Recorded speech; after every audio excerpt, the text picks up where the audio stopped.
हाँ हाँ थोड़ी देर में आ रहा। साहब ये कह रहा था वो जो आपने कपड़े बताए थे रात को वो मिल नहीं रहे हैं। अरे दिमाग खराब हो गया क्या तुम्हारा?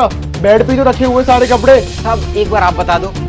अरे तुम्हें इतना टाइम हो गया, फर्क नहीं पहचान पा रही क्या कि कौन से धोने वाले कपड़े और कौन से साफ कपड़े हैं? साहब एक बार और बता दो। बात ये है कि पता नहीं कौन से साफ है कौन से गंदे हैं, फिर आप बाद में डांटोगे। तुम्हारा ना सच में दिमाग खराब हो गया है। चलो आ रहा हूं मैं।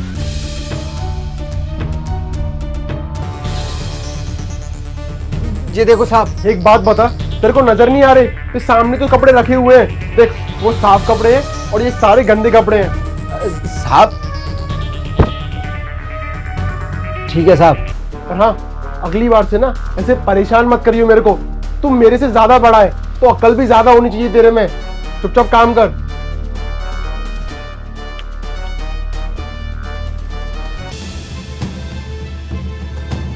बहुत देर हो गई आज, दिव्यता दिखी नहीं है। एक बार रामू से पूछ के देखता हूँ, शायद उसको पता वो कहाँ गई है। रामू, रामू।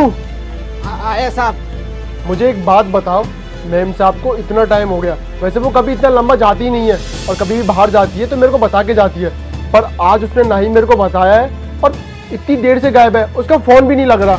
हाँ मैडम ये भी कह रही थी कि वो यहाँ पे सोसाइटी की ना वो है ना किटी पार्टी है, उसमें गई है। आराम से आएंगी, कोई टेंशन नहीं है। आप ना खाना लगा दूं कहो तो बताओ। सही कह रहे हो तुम। वैसे भी किटी पार्टी वगैरह में साउंड तो बज ही रहा होगा, इस वजह से मेरा फोन भी नहीं उठा पा रही होगी। ठीक है तुम खाना लगा दो। एक सेकंड, ये फ्रिज में से कैसी आवाज आ रही है?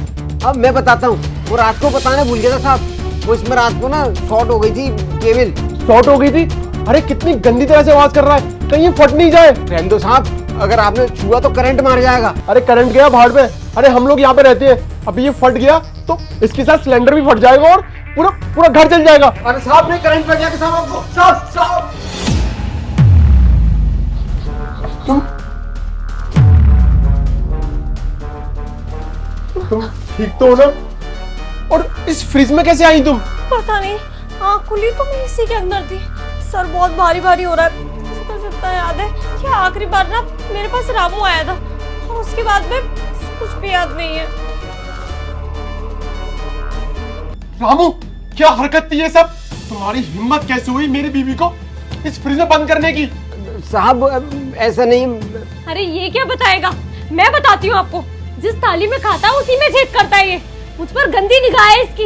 इसकी इतनी हिम्मत हो गई कि कल इसने डायरेक्टली आके मुझसे ये सब कुछ बोला कि ये मुझे पसंद करता है।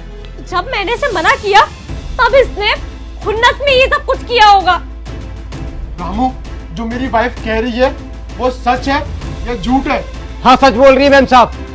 मैं मैम साहब को छाने लगा था, मेरे को मैम साहब अच्छी लगने लगी थी, मगर मैम साहब ने मेरे को मना कर दी।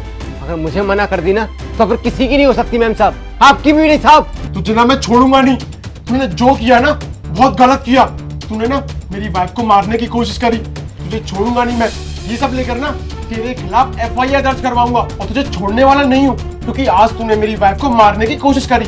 वो तो मैंने सुन लिया और सही समय पे आके बचा लिया, पर ना मैं नहीं आता वो तो बेचारी जम के मरी जाती इसमें। और अगर आज मैंने तुझे माफ कर दिया, कल को क्या पता, वो तो बाहर मार्केट भी जाती है और घूमने भी जाती है।